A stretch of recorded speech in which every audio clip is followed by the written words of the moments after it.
Skarloey had been to the works to be mended. He felt much better. Rusty the Diesel was helping him off his rail car. Skarloey hadn't met the little diesel before. He thought to himself, explained Rusty. Peter Sam was feeling depressed.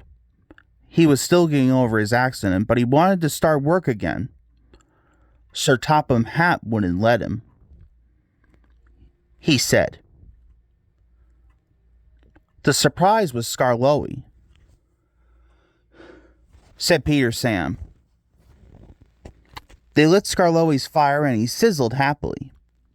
He said Peter Sam. Replied Peter Sam.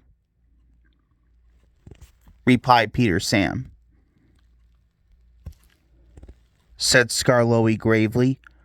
His driver interrupted. Skarloey was pleased. He wanted to run and look forward to being Duncan. They found a caboose and some workmen and hurried up the line. Thought Skarloey. Quite soon they found Duncan. He was stuck at the far end of the tunnel, and he was very cross. Snapped his driver.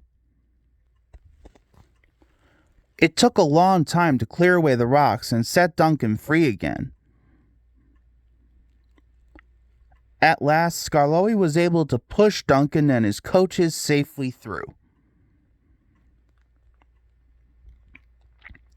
The caboose was left on the siding, and the workmen stayed to make sure everything was safe.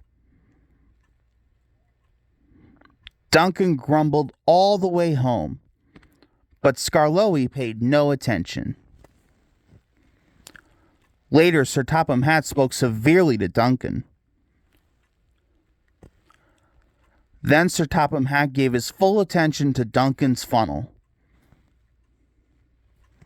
He ended ominously. Duncan thought Sir Topham Hatt had said quite enough, and he remained completely silent and still, for at least the whole evening.